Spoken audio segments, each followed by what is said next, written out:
Pai do Senhor, os amados irmãos. Abra sua Bíblia, por favor, no Evangelho segundo nos escreveu Mateus, no capítulo de número 9.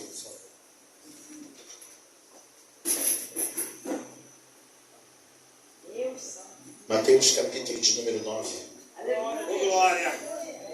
Nós vemos duas ações de Jesus aqui. Ele perdoa e ele cura. E o texto diz assim, verso 1: entrando Jesus num barco, atravessou o mar e foi para sua cidade, e eis que lhe trouxeram um paralítico, deitado em sua cama.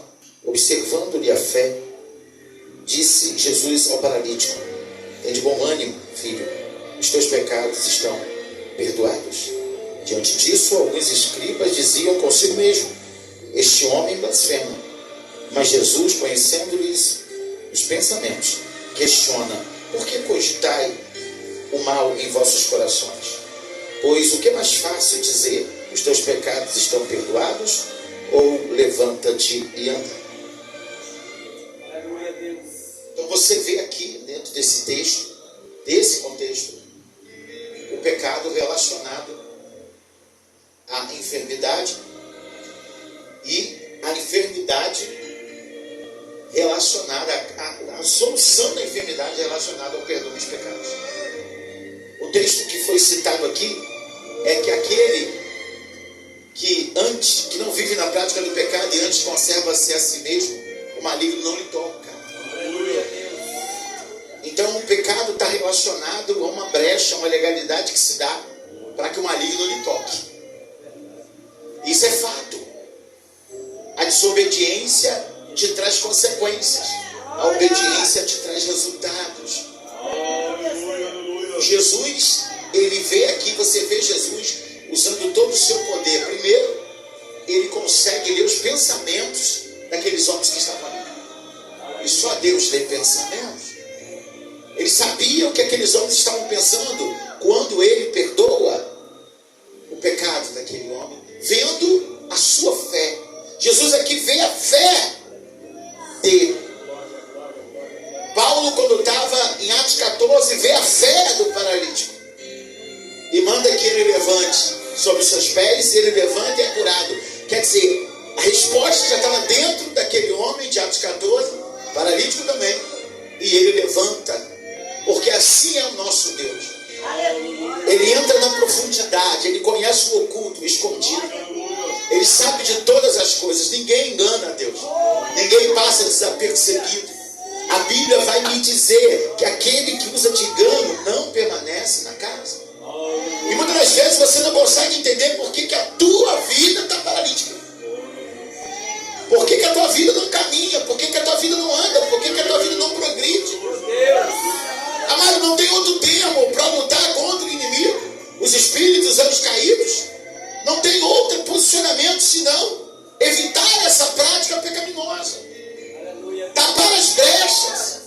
Não vamos nos enganar, irmãos. Eu estou falando de prática. É aquele pecado costumeiro, aquele pecado que de vez em quando você cai nele. Passa tempo, entra tempo, você cai nele. Aí depois você pede perdão e volta. E daqui a pouco passa um tempo, você cai nele de novo. É desse que você precisa se libertar. Porque esse pecado costumeiro te aprisiona e te paralisa. E tu fica dentro da igreja anos e anos e anos e anos, e as coisas não fluem, as coisas não acontecem. Servimos um Deus tão poderoso, irmãos, que pode tanta coisa.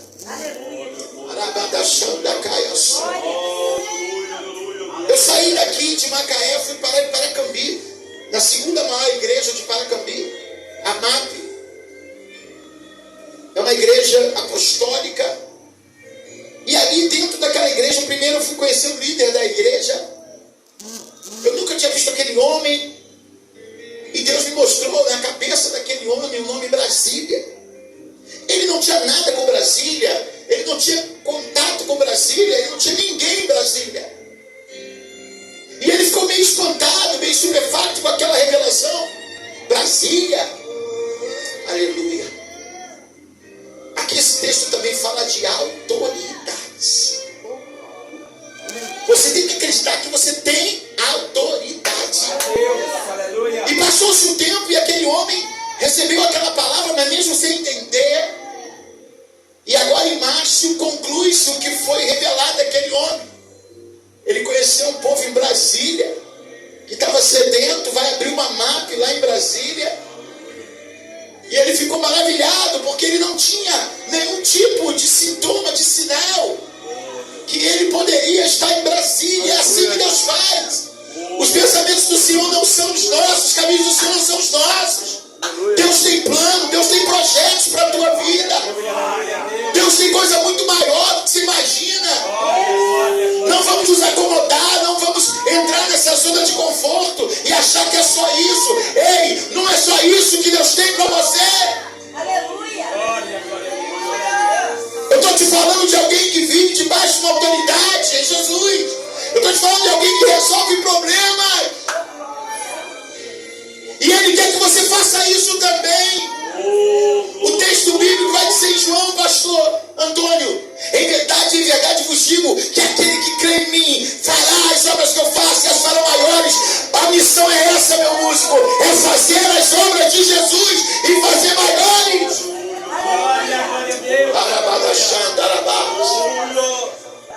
Há muito comodismo, há muita rendição, há muita entrega, há muita limitação. Você está se limitando. É muito mais, irmão. É muito mais do que tu imagina e que tu pensa. Nós estamos falando de um Deus que chama a existência. Não tem nada, não tem para aí. Ele não pega algo existente e faz aquilo. Não, Ele chama a existência aquilo que não existe. Aleluia, Jesus. Ele abre porta onde não tem porta. Aleluia, Deus. E quando Ele perdoa o pecado daquele paralítico, Ele sabia o que Ele estava fazendo, tio. Que autoridade é essa, irmão? Que autoridade é essa, irmão? Vocês estão questionando porque eu perdoei pecado? Estão questionando? O que é mais fácil, perdoar pecado ou falar levante e anda? O que seria mais fácil é dizer perdoa pecado. E aí Jesus vem com a tua autoridade: perdoa pecado e manda levantar. Você pode glorificar a Deus nessa noite. Você pode adorar a Ele nessa noite.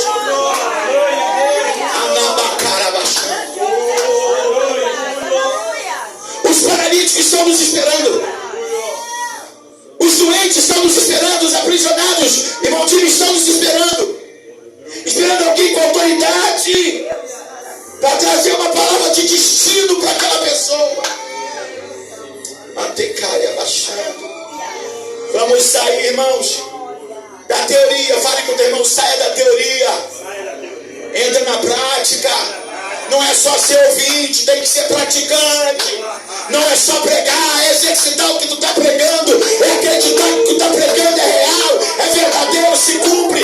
O texto vai dizer em Hebreus: Jesus é o mesmo hoje, ontem e será eternamente. Jesus não mudou, Deus não mudou, Espírito Santo não mudou. Quem é que mudou?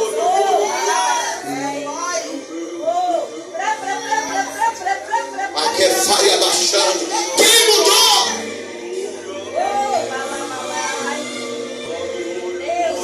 Eu não estou aqui para ser um coach.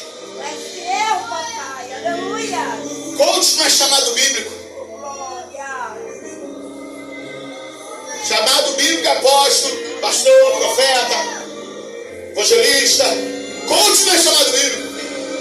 Nós não temos que ficar usando de artifícios humanos e enxertar esses artifícios humanos numa palavra que é tão perfeita e que é viva, que é eficaz e que funciona.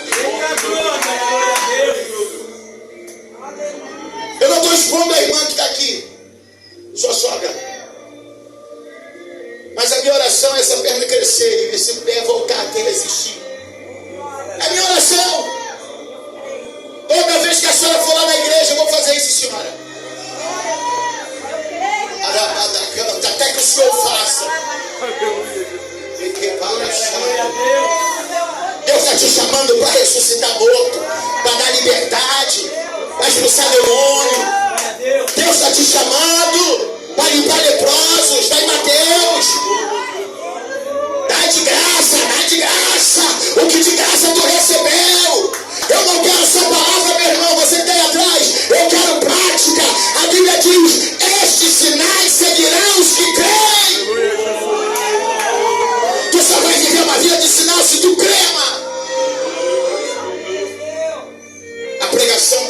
associada a poder. Uma pregação sem poder não é algo expressivo. A pregação tem que estar associada a sinais.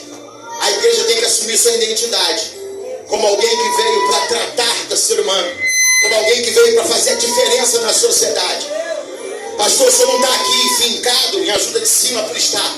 Não é só a varanda da bênção, mas é um grande desafio para esse demônio que opera nesse lugar, para esse principado que opera nesse lugar, que vicia, que maltrata, que machuca, que adoece, que alicia. O senhor está aqui para ser luz nesse lugar, pastor. O senhor está aqui para ser luz nesse lugar. O senhor está aqui para fazer a diferença. O senhor está aqui para resgatar essas almas. Não é esse fato, vamos esperar a igreja vir, vamos esperar eles entrarem. Não, vai o Senhor. E eu finalizo aqui com um texto que você conhece. As portas do inferno não prevalecerão contra a igreja do Senhor. Se você pegar o contexto dessa palavra, não é o inferno que vai contra a igreja, é a igreja que vai contra o inferno. A igreja não está acuada, Tim. A igreja não está com medo, escondida, se protegendo para o diabo não entrar, não. A igreja está aí para ser luz, para ser sal, para avançar, para conquistar. Comece a pedir. Pastor, uma certa feita eu humildemente pedi nas almas de Macaé. Senhor, me dá as almas de Macaé. Senhor, me dá as almas de Macaé. Senhor, me dá as almas de Macaé. Estudando sobre os pais da igreja, eu descobri, não sei se você leu sobre ele, eu descobri um homem, irmão, que pedia as almas da Escócia. Eu falei, meu Deus, eu estou pedindo as almas de uma cidadezinha e o homem está pedindo as almas de um país. A visão domina a vida, gente. Que o Senhor desbloqueie a tua mente, que o Senhor te livre dessa pequenez, que o Senhor te livre dessa vidinha